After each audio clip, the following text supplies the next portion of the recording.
Welcome back to another edition of the Saturday to Sunday Football Podcast. I am Paul Perdichizzi, and thank you for joining me. As always, the 2025 NFL Draft is in the books. So much to talk about. Tonight's focus is going to be strictly on day 3 of the NFL Draft. If you missed the previous 2 podcasts, I did a recap show right after night 1. Round 1, did another recap pod after round 2 and 3 last night. On those pods, I went through every single pick, 1 through 32, 33 through 102, sharing my film thoughts on every one of those prospects, favorite picks, least favorite picks, value picks, questionable picks. Rounds 4 through 7, I'm not going to go through every single pick. I'm going to hit on the most relevant picks. I'm going to hit on the fantasy relevant picks or just other picks that I thought were really tremendous value in a variety of ways, or questionable, or what I really liked a team was doing. So I'm going to jump right into it and start off in round 4.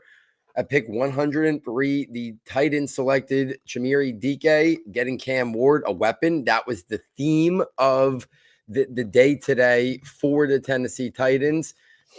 DK, good size and frame, great athleticism, speed, burst, and acceleration. He can win vertically. He's got really good body control and ball skills. He's got play strength and physicality. To me, he's a depth outside vertical receiver. Some people might see him developing into a starter down the line. We'll see about that. Pick 104 in the 4th round. Another skill player right off the bat. The Jaguars select running back Bashal Tutin. Big time speed and athleticism, the burst, the acceleration. He's going to get to the outside and be a big time home run threat. I could see a scenario in a year they move on from Trevor Etienne. Tutin really steps up to a much bigger role. I like the play strength, the leg drive. I've been talking about him since my episode before the combine. 6 under the radar players. Tutin was one of those guys I was hyping up. Glad to see him with some solid draft capital, and I think a really intriguing landing spot, especially if Travis Etienne moves on after next season. At pick 105, the Giants, Cam Skattebo. This has been one of my guys that I've been wanting. Yesterday, multiple times, if you were following me on Twitter, I talked about inject Cam Skattebo into my veins, and it happens at pick 105. Elite contact balance, play strength, physicality, and toughness. I love the versatility. He can be a good pass receiver out of the backfield. Him and Tracy are going to form a really nice 1-2 duo. I think it gives them an identity. We know their identity is going to be the rush on defense. But now when they're winning games, you're going to see Skattebo try to close out those games with that physicality and toughness. Love the pick of Cam Skattebo there at pick 105. Next up, pick 106, the Patriots selected safety Craig Woodson out of Cal. He's been a guy who's been rising. Dan Jeremiah has been talking him up. Big-time athleticism and speed. He's got good closing bursts. He flips the hips well, good change of direction skills, big-time upside as a safety and a special teamer. Pick 107, the Jaguars selected linebacker Jack Kaiser. Inside linebacker, provide good depth. I love the instinct and play recognition that he plays with. At pick 108, another skill player came off the board. The Raiders selected Dante Thornton Jr. He's basically DK Metcalf light, or a more physical version of Jalen Hyatt, right? That's somewhere where he is. We'll see. But he's got good size, good frame, big-time acceleration and burst. He's pretty limited in terms of his route tree, but he can get vertical, big-time speed and acceleration. Could be a really interesting complementary piece there to that Vegas Raiders offense. Next up, at pick 109, the Bills trade up and select the monster, Deion Walker. Rare size and frame, good against the run, great length, versatile to even kick out and play some 5-tech defensive end. Pick 110 for the Jets. I think I'm going to go on record and say it was the worst pick today. At 110, there were so many talented players left. There were so many talented wide receivers left, and the Jets select wide receiver Arian Smith, the speedster. He's got big-time speed, but ball skills are lacking. Hands are an issue. There's just too many good wide receivers in my opinion, to have taken Arian Smith. I get it. Maybe he, new regime there with the Jets. Maybe they look at Arian Smith and he could be like the Jameson Williams, but Jameson Williams was a top 12 pick in the National Football League. Arian Smith was barely a productive college player. I don't mind taking a stab on that big-time speed and athleticism, but to me, it's much later in the draft over the wide receivers that were available early in the 4th round. Next up, pick 111, the Eagles select defensive tackle Ty Robinson, a guy who many people thought was going to go in round 3. Good athleticism and movement skills, but he's all about the power, the play strength, the toughness and physicality, big-time nonstop motor. Next up, pick 112, the Saints select the linebacker Danny Stutzman, good size, average frame, good athleticism and movement skills, good instincts, play recognition, really good blitzer. A lot of people thought he was going to come off the board in the top 100 picks. Next up, pick 113, the 49ers selected defensive tackle CJ West, undersized, tech, good frame, good athleticism, can get after the quarterback, 3-year starter. 49ers really emphasized in this draft refortifying the defensive line and defensive side of the ball. At pick 114, the Panthers select running back Trevor Etienne, Travis Etienne's brother. Big-time athleticism, speed, burst, stop-start acceleration, the lateral quickness, the agility, and elusiveness. He never lived up to, I think, the hype in college, but he's got big-time traits. So it's going to be interesting to kind of see how he fits there with Carolina. Obviously, Chuba Hubbard was great last year. They gave him the contract extension. They brought over Rico Dowdle. Jonathan Brooks is injured again, so we'll see. But they just used the second-round pick on him last year. So we'll see how that plays itself out. Next up, at pick 115, the Cardinals select linebacker Cody Simon, good size and frame, average athleticism and movement skills, but he's got really good instincts, techniques, and play recognition.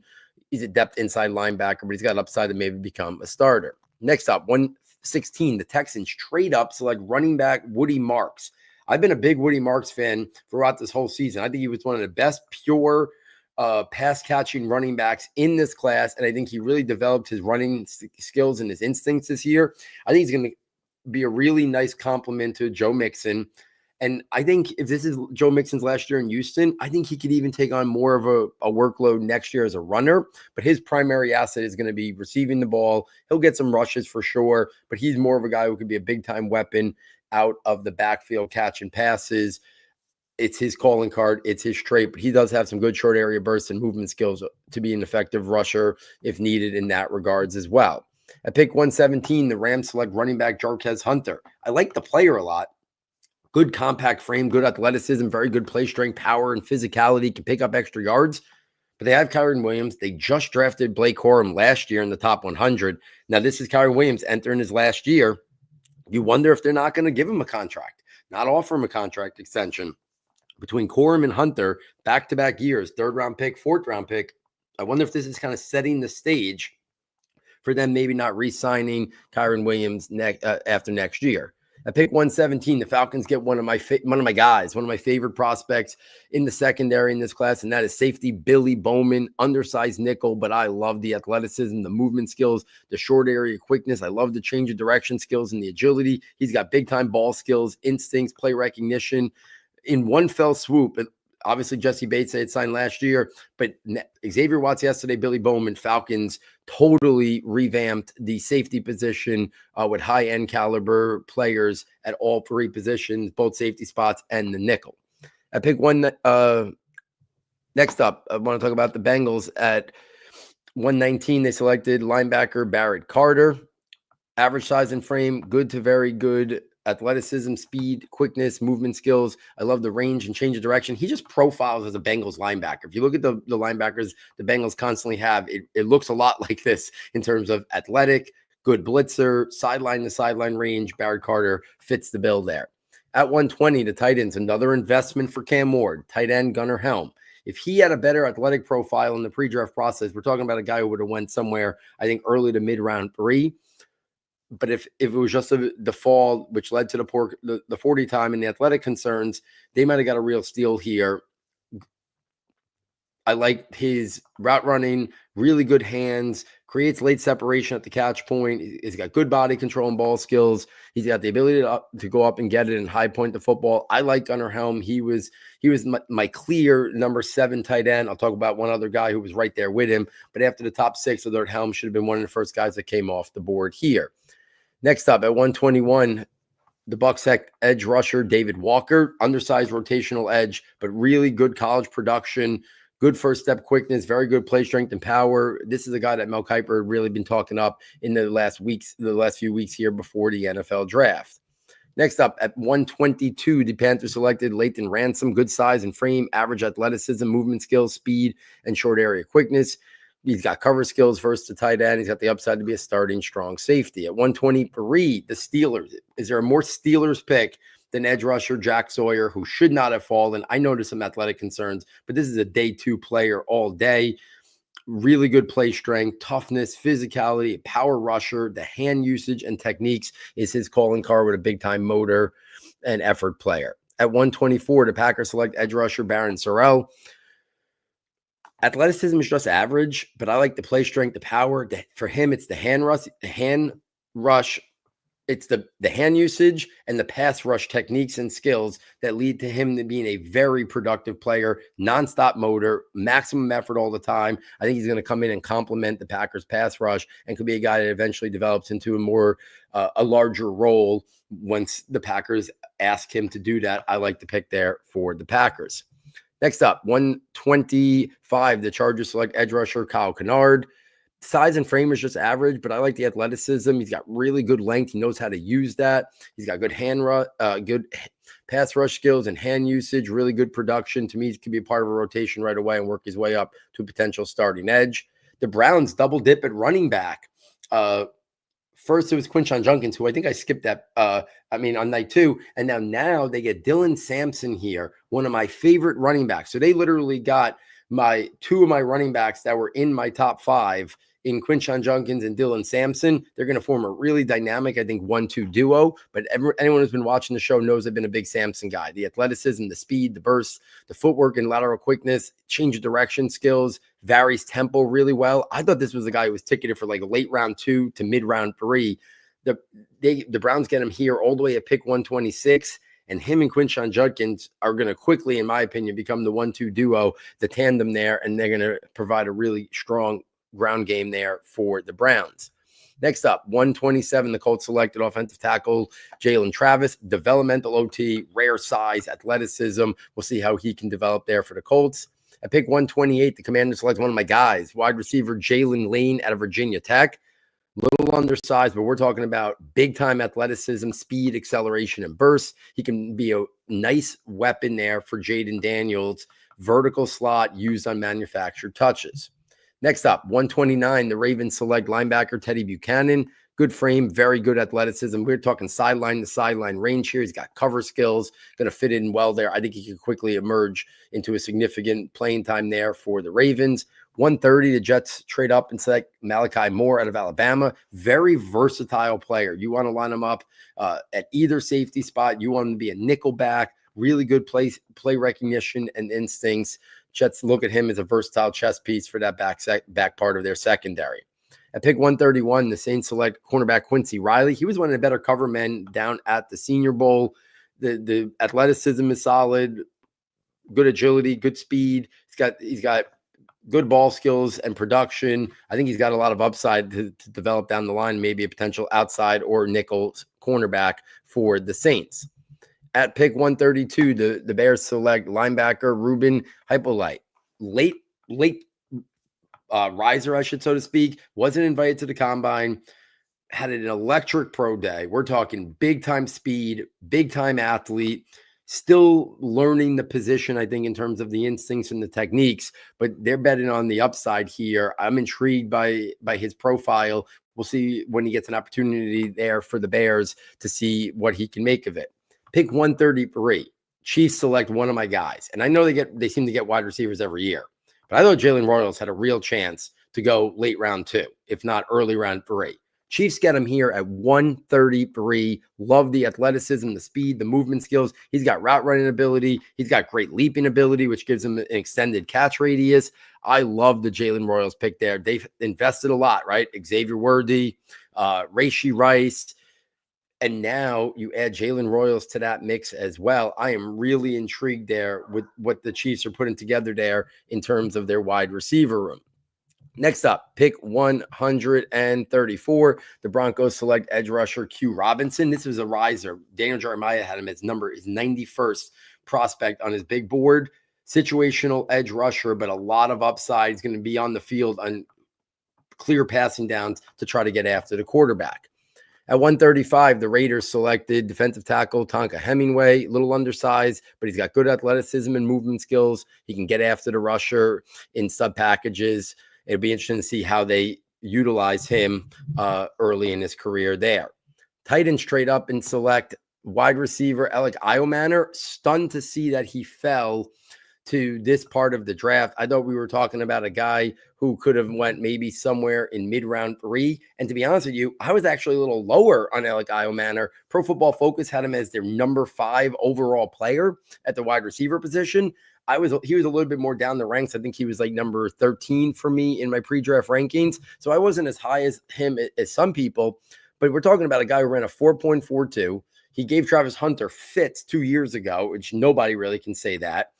He has freakish athleticism for a man his size. The ball skills are a little bit questionable. I grant that, but I still didn't see a scenario where he wasn't going to go somewhere in day 2 or the early portion of round 4. He goes almost all the way at the end of round 4. I think the Titans got a real weapon. Remember, they started this round with Amiri Dike and now Alec Iomanner. If one of those guys emerges into a really good starting outside wide receiver, I think that's a win there for the Titans. So they're double dipping there. They also added Gunnar Helm. So this round was all about getting Cam Ward some weapons to maximize, to give him a little infrastructure and supporting cast around him.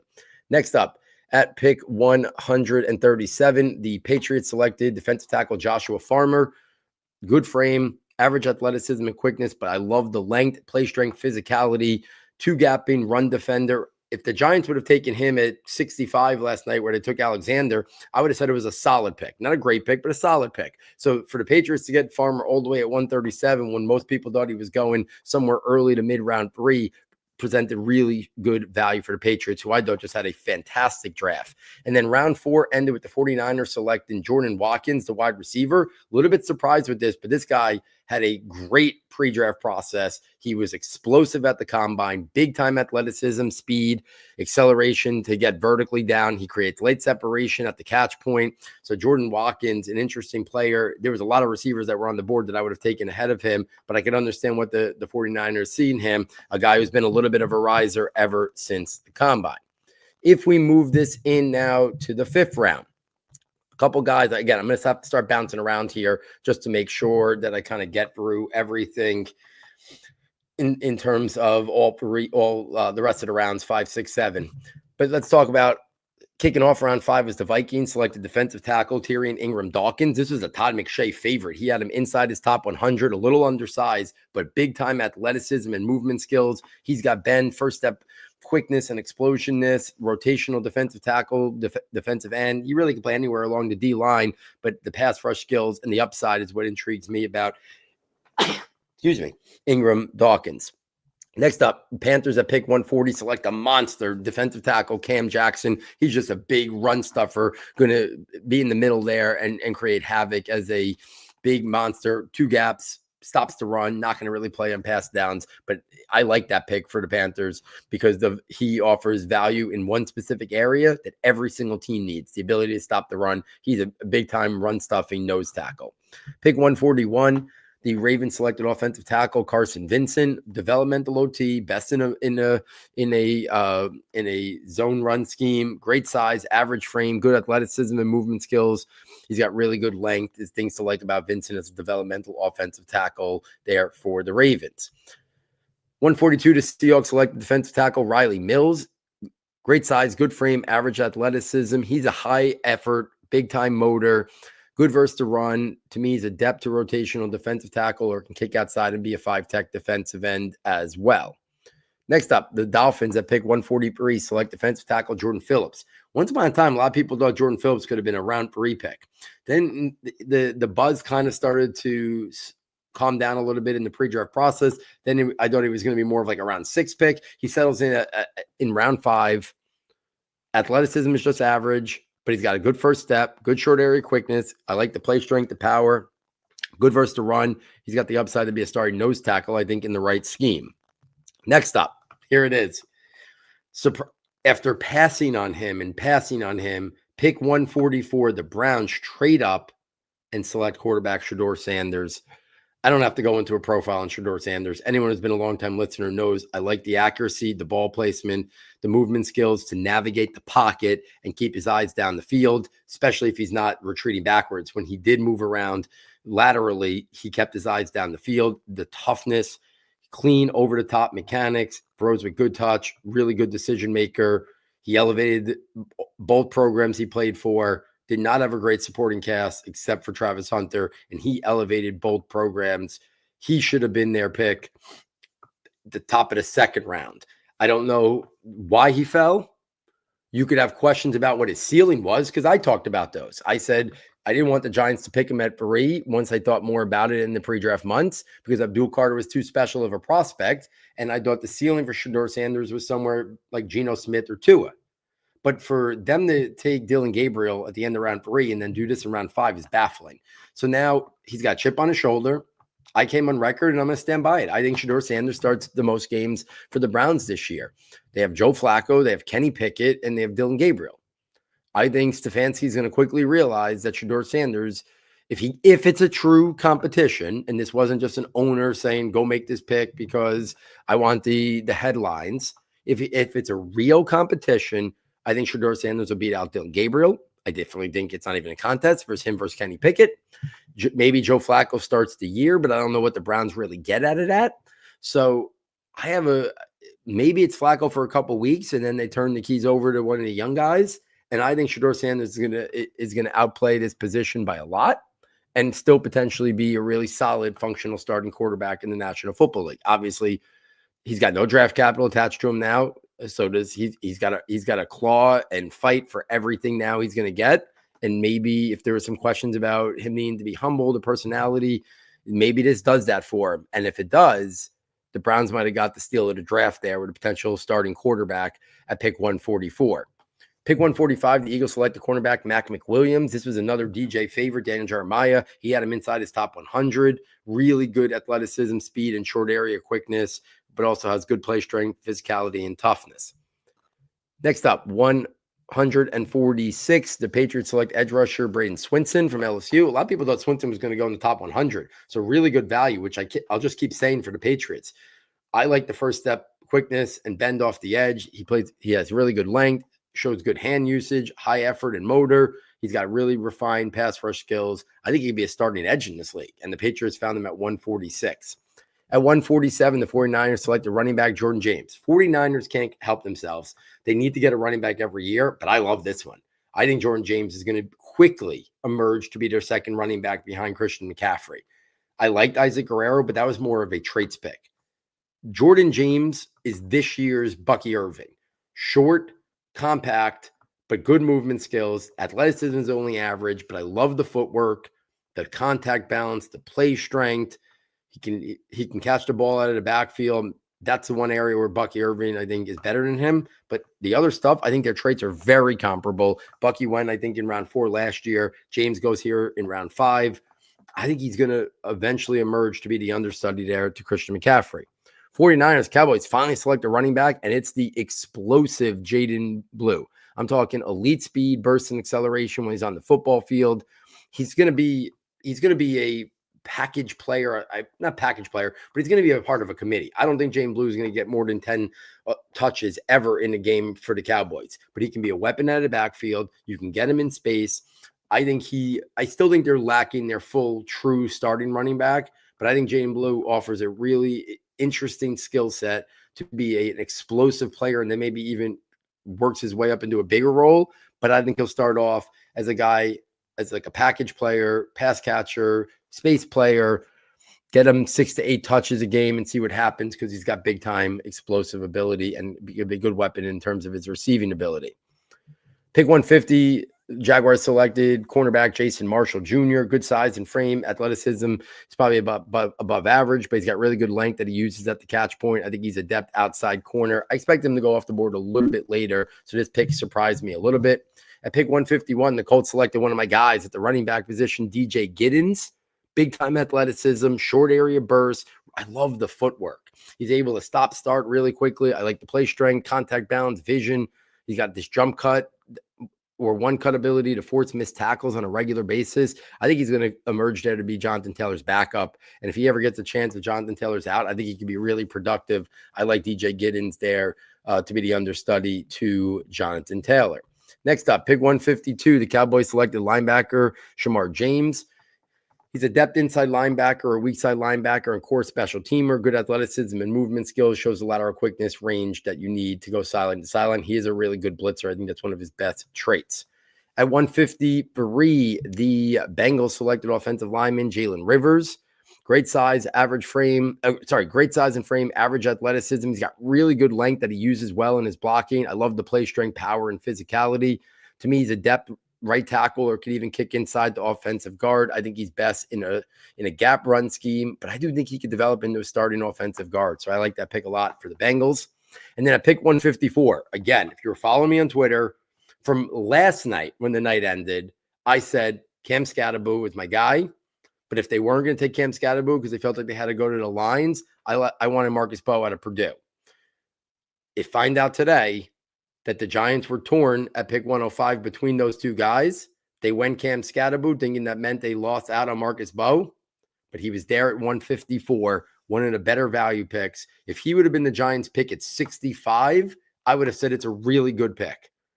We know the size for a guard is a little bit on the average, just slightly below, but big-time athleticism, movement skills, footwork, lateral quickness, great instincts and techniques. To me, he's a starting offensive guard all day in a zone run scheme, but I really like Marcus Bowe. There's some word that maybe there was some medical concerns, but at this point in the draft, this is a steal for the Giants, and this potentially gives them a future starting guard that they got at pick 154. Next up, I think I skipped over the Chargers at 148 selected, not the Chargers, sorry, the Rams selected defensive tackle Ty Hamilton. This was another guy that was generating late top 100 buzz, good athleticism, movement skills, first step and short area quickness, good play strength, hand usage. There's another guy added to the mix there. What the Rams did with the D-line over the last couple of years in terms of finding good value picks, ears are perked, and I'm looking closely when they make a day reinvestment along the D-line. Next up, at 155, the Dolphins selected safety Dante Trader Jr. He was the first guy that went in this draft that I thought was going to go undrafted and be a priority free agent, but the Dolphins like what they see in him, a little bit undersized, good athleticism and movement skills. I like the agility and change of directions, good instincts and cover skills. I think his versatility is what got him drafted as high as he did. He could play either safety spot or be the nickel corner. So another one, like a discounted version of Malachi Moore, who the Jets took in the round before. Next up, at 156, the Chiefs selected linebacker Jeffrey Bassa. Some people thought he could be an early round 4. Chiefs get him here at pick 156. Good athleticism, sideline to sideline, speed, range, and cover ability. Good blitzer. A lot to like about him. I think he could develop into a starting weak side or inside linebacker. Next up, pick 157. The Bucs selected edge rusher Elijah Roberts, depth defensive end. Their 5 tech can kick inside to be a defensive tackle and sub packages to try to rush the quarterback from there. Great length, power, play strength, and physicality is what Elijah Roberts wins with. Next up, pick 150. Where am I? Pick 158. The Chargers select wide receiver Keandre Lambert-Smith. Slender frame, but big-time athleticism to get vertical. This is giving them a vertical threat who can get vertical, create that tactical value. He's got leaping ability. He can adjust to the football. He can high point it. He can extend at the catch point. Really traits-based wide receiver pick here from the Chargers at 158. Packers select the big-time athletic linebacker, edge rusher, situational edge rusher, Colin Oliver. Big-time first-step quickness and bend off the edge, but very undersized. So it's going to be interesting to see how they deploy him, but I love the athleticism. To me, this is the type of traits you bet on day 3 of the NFL draft. Let's skip over pick 160 to 49, selected safety Marquez Siegel. Good frame, great athleticism and speed, very good movement skills. He's got depth at strong safety and nickelback with upside. Like the 2-year starter, good play strength, toughness, and physicality. At 161, the Eagles find their way, like they always do, to one of the better value picks. Shmuel Mondon Jr., many people thought he was going to be an early 3rd-round pick. He was one of the few linebackers that was supposed to go off the board in the top 100. He doesn't go off the board in the top 100. He doesn't go off the board in round 4. Instead, he falls deep into round 5 here, and they get a guy with big-time instincts, big-time play recognition, can get after can be a good blitzer. There's a lot to like about his game. I can't believe they got him all the way deep at the 25th pick of round 5. Next up, the Jets selected linebacker Francisco Mayaga. Average size, good frame, average athleticism and movement skills. He's about the instincts to play recognition. He's got good play strength and physicality, a depth linebacker and special team. 160. Next up, Panthers. I want to talk about at 163. They selected Mitchell Evans. Great size and frame. The athleticism is only average, but the play strength is good. The body control is good. He shows good ball skills, hands, length, ability to high point the football. I think he could develop into a solid number 2 tight end there for the Panthers. A guy who once upon a time was looked at to maybe be even more highly regarded in terms of his upside. But then this year, he kind of fell back. At one point, people thought he could maybe be a 3rd or 4th round pick. He goes deep here in round 5.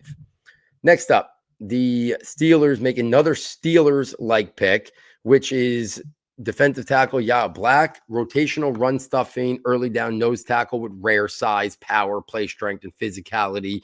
Mel Kiper had him as his 66th ranked player on the board. So they're going to put him there, and he's going to be a run stuffer. He's going to eat up space and allow the other guys to get after the ball carriers and after the quarterback. 165, the Chargers make a really interesting pick. Oronde Gadsden II, former wide receiver, converted to tight end. It's going to be interesting to kind of see how they deploy him, but I think he could be developed into a really good pass-catching tight end. He's got length. He's got ball skills. He's got body control. Didn't have the speed to be a wide receiver, but I think he could be a big slot or a move tight end and be intriguing to create some mismatches.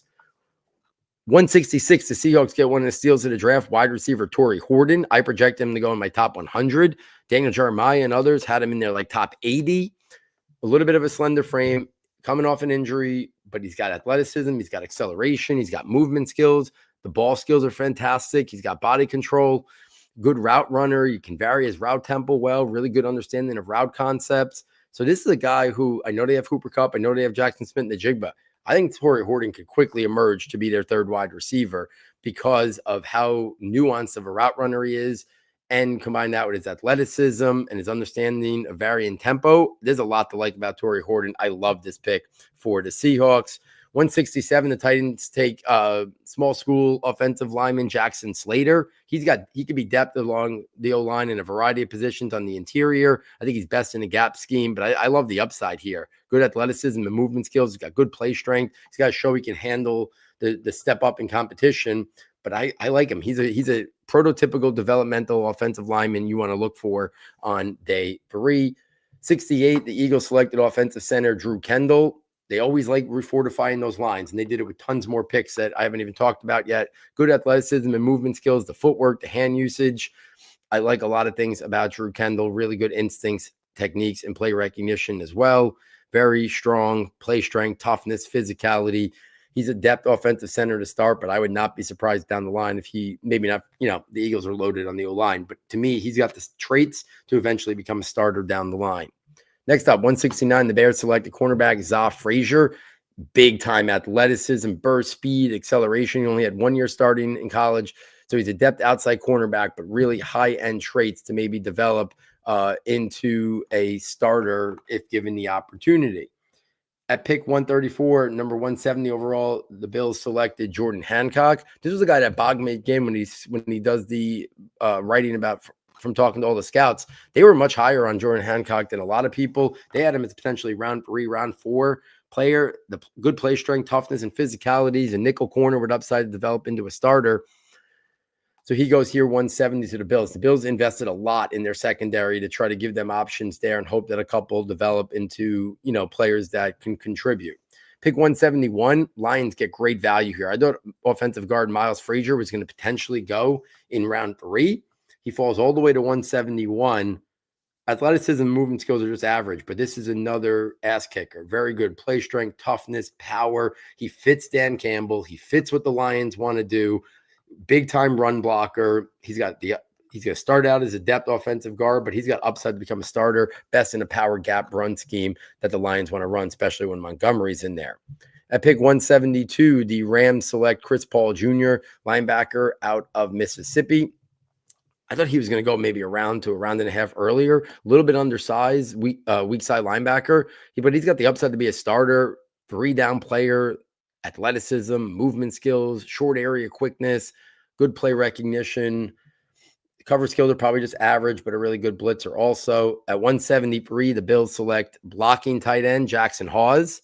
That's his calling card. Don't have to say anything else about him. I think he's going to be the guy that eventually replaces Dawson Knox. I think Dawson Knox will be on the roster this year, and then I think Jackson Hawes will take over that spot and be the clear blocking tight end for the Bills.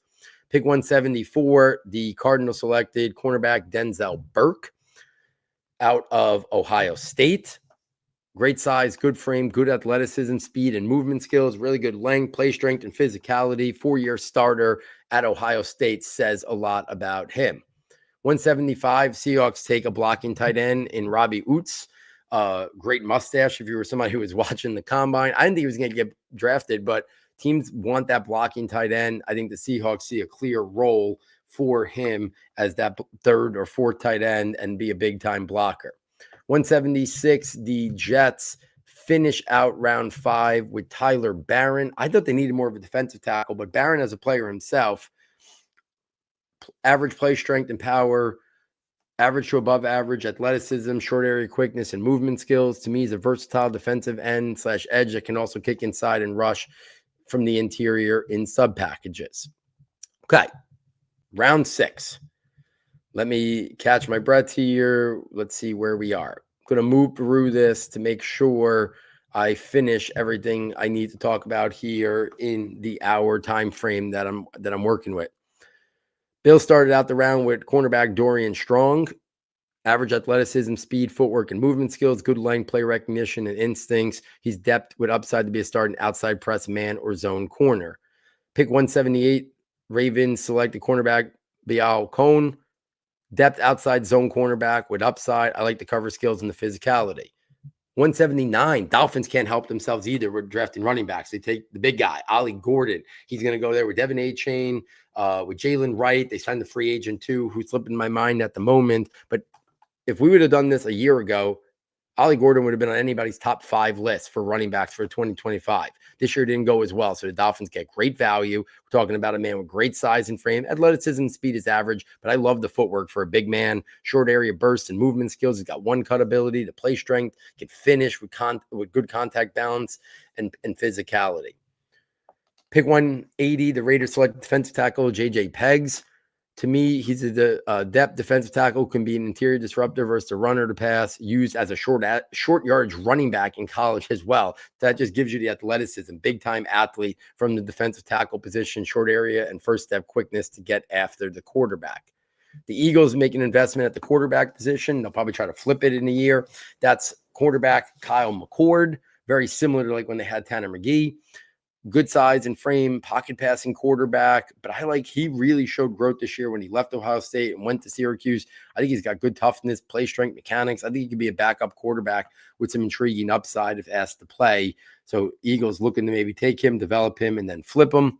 And jump to 184. The Saints selected one of my guys, running back Devin Neal. Good size and frame. We know the speed and athleticism is just average.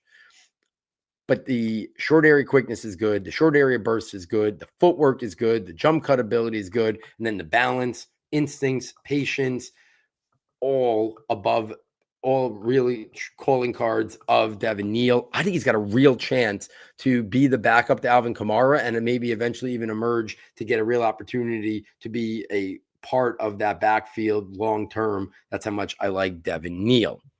Next up, Steelers take quarterback Will Howard. So a little bit, we just talked about Kyle McCord. Steelers take Will Howard. Listen, right now it's him and Mason Rudolph. I'm assuming Aaron Rodgers is coming. We saw the growth and development from Will Howard this year, leading Ohio State to the national championship. A lot to like about the intangibles of Will Howard. He's got some good athleticism. He can move around a little bit. The arm talent is probably just average, but he showed good accuracy and ball placement, especially in the short to intermediate, with the ability to throw with touch.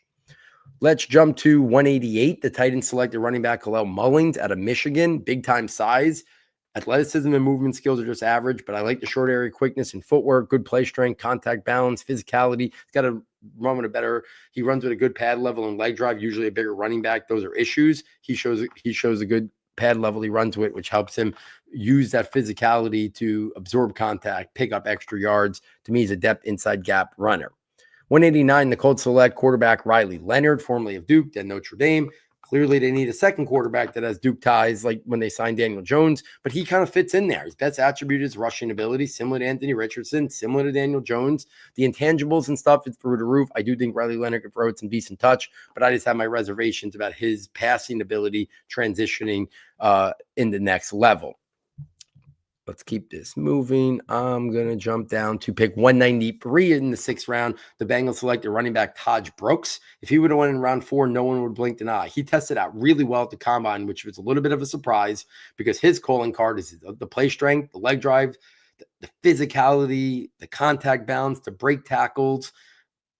So he's a really nice compliment with Chase Brown, but Chase Brown fantasy people and dynasty owners rejoice because they didn't make a big time investment at the running back position. But I do think Taj Brooks can eventually develop into the clear backup there and form a nice little duo with Chase Brown. Let's keep this moving. I'm going to go pick 197. The Texans selected Graham Mertz, which at the time was ahead of Quinn Ewers. I don't get it. He was in college for a long time. I think he's a developmental third string practice squad type quarterback. I'm not sure why the Texans think they can get him as a UDFA. He showed some growth at Florida prior to the injury, but not a guy who I thought was draftable. I pick 198. The Packers selected defensive tackle Warren Brinson. This is a really good value. Good athleticism, movement skills. He's got short area and first step quickness. He can be an upfield interior disruptor versus the run and the pass. Rotational defensive tackle with upside. Let's move this to pick 202. The Vikings selected tight end Gavin Bartolomeu. Average size and frame, average athleticism, movement skills, but he's got very good hands. He's got good play strength and physicality, average blocker. To me, he's a tight end 3. If he emerges above that, I'd be surprised, but he was a skill player. I wanted to make sure we hit on just about all of them. The Ravens at pick 203 select LeJohn Webster. He was the dynamite undersized slot wide receiver for Shedeur Sanders and a big time punt returner, big time speed, athleticism, and movement skills. He's got route running ability, a lot to like about LeJohn Webster. Next up, 205, the Commanders select linebacker Kane Medrano. This was a little undersized, but we're talking big time athleticism here from Medrano. I think he's a guy that can play in sub packages. It's going to be interesting to kind of see how they deploy him and if he gets an opportunity, but he might just be a core special teamer. And even if he's a core special teamer, I think that can go a long way in terms of him providing value for the Commanders. Next up, 207, the Eagles selected offensive tackle Cameron Williams. He was on my short list of potential top 100 picks. The Bob McGinn article spoke really highly of him. Bob McGinn had him in his top 100. So we're talking about a guy that had, the reputation of being a guy who was going to go late round 3, early round 4. The Eagles find them sitting there all the way at 207, make the investment in him. I thought before he fell to 207, he had the upside to potentially develop into a starting right tackle in a power gap run scheme. Panthers selected wide receiver Jimmy Horn Jr. out of Colorado. Love this pick. Yes, he's undersized. He's probably just a depth, but I love the athleticism, the speed, the movement skills. He's got really good footwork and route running. We didn't even see him this year much in terms of Colorado, but in terms of production. But I like a lot about Jimmy Horn Jr.'s game here. I think it's a really intriguing pick for the Panthers to see if they can find a role for him and if he can develop as part of that wide receiver core. Next up, let's go to pick 200. Let's keep this moving. Pick 213. The Raiders selected quarterback, soon to convert to wide receiver, Tommy Mallett. Versatile, dual threat quarterback. This was somebody that Todd McShay's been talking up a lot out of Montana State. He could be their Taysom Hill. He could be a Julian Edelman convert, but he's got big time athleticism. It's going to be interesting to kind of see how the Raiders deploy him. Does he take a redshirt year? Do they find ways to get him on the football field to do some interesting things? It's going to be fascinating to see. The last pick in the 6th round I want to talk about is safety RJ Mickens, who the Chargers took at pick 214. If he went 2 rounds earlier in the 4th round, everyone would be like, good pick. Good big time athleticism, movement skill, speed. He's got good instincts, play recognition, Average zone cover skills. To me, he's a depth safety, but he's got starter traits to develop into a starter. Let's take this now into round 7. Talk about some of my favorite picks in round 7. I promise you guys, it is not me just being a Giants fan. If you've been a longtime listener, you know how much I like this first 7th round pick for the Giants. It's tight end Thomas Fidone out of Nebraska. I did a podcast before the combine. If you went back, the podcast was titled 6 Under the Radar Prospects. And Fidone was on the list. So was Bashal Tudin. This was before the combine, before he tested as a big-time athlete. But I really am intrigued by this pick. I like him as much as I liked Theo Johnson last year. They have 2 young tight ends, big-time athletic profiles. I think Fidone could develop into a better receiver than Johnson. But the length, the leaping ability, the body control and ball skills, Fidone's had a long journey to get here. I find it so fascinating that how big of a recruit he was. He was the number 1 ranked tight end coming out of his class ahead of Brock Bowers. Just let that sit in for it. And that's not to say he's going to be Brock Bowers. Of course he's not. But just understand that this is not a guy who came out of nowhere. This was a guy coming into college from high school with a big-time reputation. He was a big-time recruit. There's a lot to like about Fidone's game. I'm pumped that the Giants got him in the early 7th. To me, he warranted going early day parade. If he would have went right after Gunnar Helm, which is where I had him ranked, I thought that would have been a good value for him. If he would have went in round 5, good value for him. For the Giants to get him here at 219, it really has me excited. I think he's going to make the roster. He's going to push off Bellinger off of the roster is my prediction. Next up that I want to talk about in this round, let's find another interesting player. 223. What are we doing here? Seahawks select running back Damian Martinez. Now listen, I wasn't in on Martinez being a top 5 or top 10 back in this class like some people I respected. But I thought he was still the 15th or 16th best running back, and I thought he should have been a 4th or 5th round pick. Now, the Seahawks, there were rumblings that they might look to trade either Kenneth Walker or Zach Charbonnet. If they do, I think Damian Martinez could be the next guy that steps up. So I just think it probably presented great value for the Seahawks. Even if they don't trade one of them, maybe one of them leaves after next year, Martinez could be waiting in the wings. The physicality, the play strength, the toughness. I think he's a committee inside gap running back. We saw him be really productive in his college career. There's a lot to like about Damian Martinez. I thought he was one of the best power backs in the class in terms of that being his clear calling card. The Seahawks getting him here is tremendous value.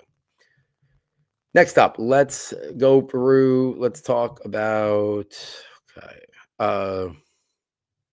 49ers select the quarterback Curtis Rourke. Good size, average frame, average athleticism and mobility, good arm talent to make tight windows in NFL throws. He shows good touch, can throw from different arm angles and platform. He's got some upside traits, though, as a backup quarterback. Obviously, he'll start out as like a 3rd string or practice squad guy, but there's some traits to like there with Curtis Rourke. We'll see. I'm not going to put anything past San Francisco. They're the ones who developed Brock Purdy from the Mr. Irrelevant to being a really solid, good starting quarterback. Next up, Chiefs. They got Jalen Royals in round 4 that I loved. And now at 228, they get my guy, Perdichizzi Smith out of SMU, formerly of Miami, the wide receiver to running back convert. Great athleticism, speed, and movement skills. Big-time burst and acceleration. He's got change of direction, elusiveness, cutting ability. He's a great receiver. He's a versatile offensive weapon. You don't think the Chiefs are going to find a way to use him? You don't think Andy Reid's going to find a way to utilize him? I'm fascinated to see how Perdichizzi Smith does. And listen, I know he's a 7th round pick, but so is Isaiah Pacheco. The Chiefs will play you. The Chiefs will use you if you earn the right. And I think Perdichizzi Smith's going to get an opportunity there to develop into a part of that team and be a weapon for the Chiefs with his unique skill set.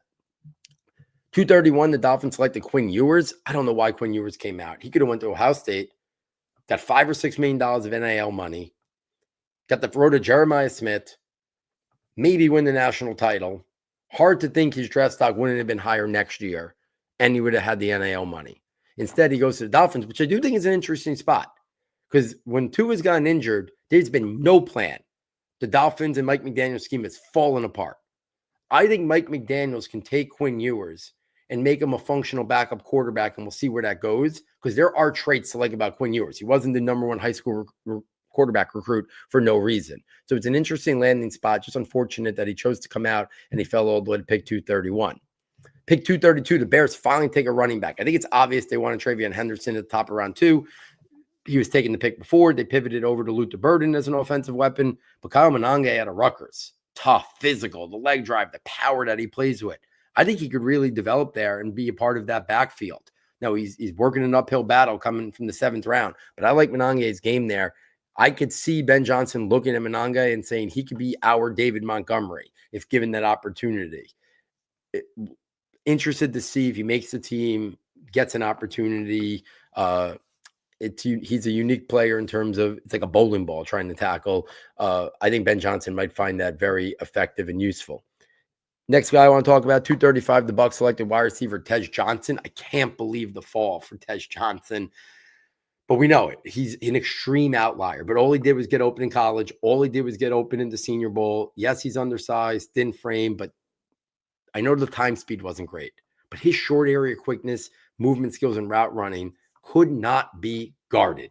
So I don't know where he's going to get an opportunity with the Bucs. We already talked about when they took Emeka Egbuka, what that meant because they had Jalen McMillian, they have Chris Godwin, they have Mike Evans.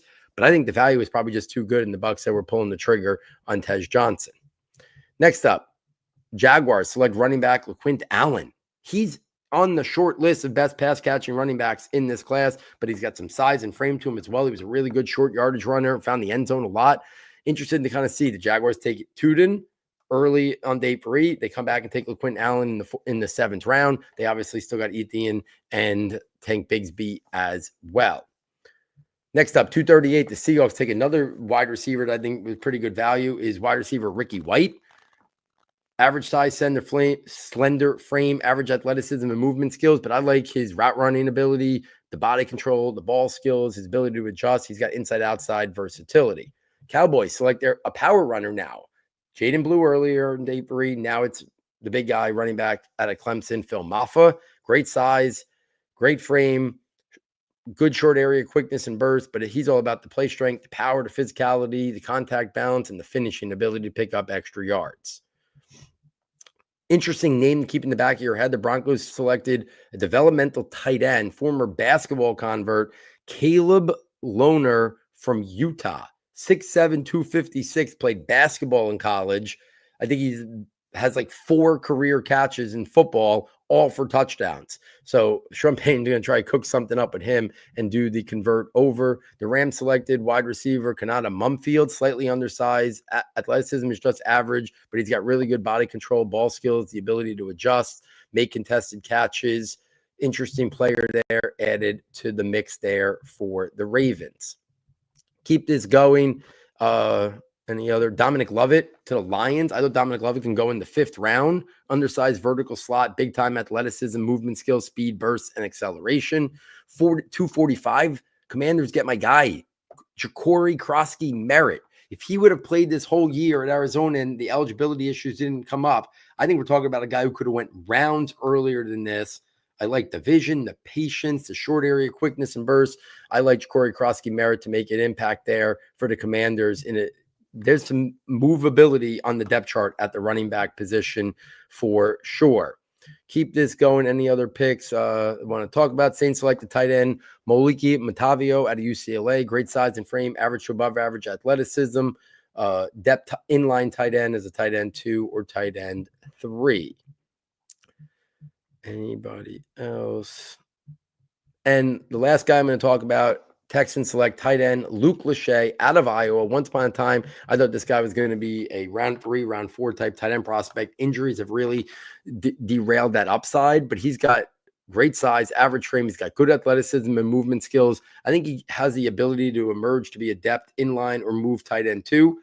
Climbing the uphill battle now from obviously being a late, round 7 pick, but I like Luke Lachey's game. So there it is, guys. My thoughts on every pick from round 4 to 5 and a whole bunch of picks that I thought stood out in round 6 and 7. If you're enjoying the content, please give it over to the website, SS Football, fastest and easiest way to check out all our content. I know the draft is over, guys, but the premium notebooks could still be extremely valuable. The rankings notebook, I updated my Dynasty rookie rankings in real time. I'm going to do a whole podcast on that tomorrow, divulging my rankings by for Dynasty Rookie Drafts. Obviously, they are subject to change and they are very fluid. I will change them constantly over the next couple of weeks. And not until I really start drafting, which is a couple of weeks out, then I'll really be able to kind of adjust as I'm drafting. But if you have the rankings notebook, you can check every day and I'll probably be making small adjustments. But if you don't have the rankings notebook, you can listen to the podcast tomorrow, at least get my initial Dynasty rookie rankings. And then I will talk sometimes on Twitter about where my rankings are at specific times, but you don't get them updated in real time.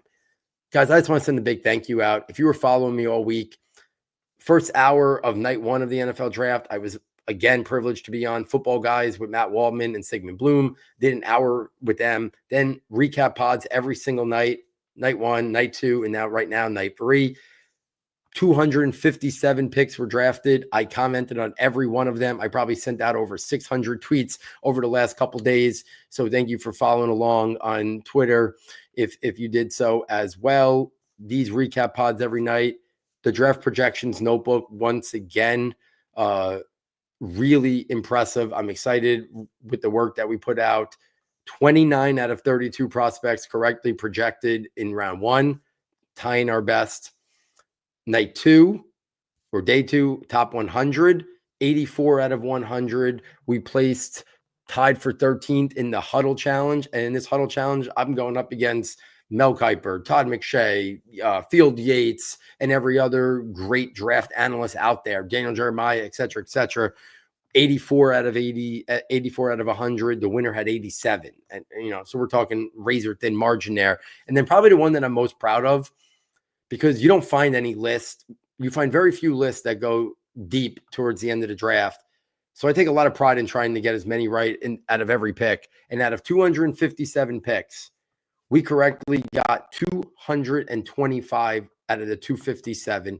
It's our best number ever for all 7 rounds, 87.5%, almost 88% of the picks. There are draft guides out there that have my draft projections notebook has 400 names in it. I have to narrow that down to 257.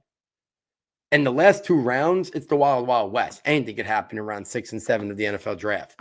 So for us to nail 225 out of 257, really excited and really happy that we continue to get better, stay constant with those numbers year in and year out. It's testament to all the work here at Saturday to Sunday.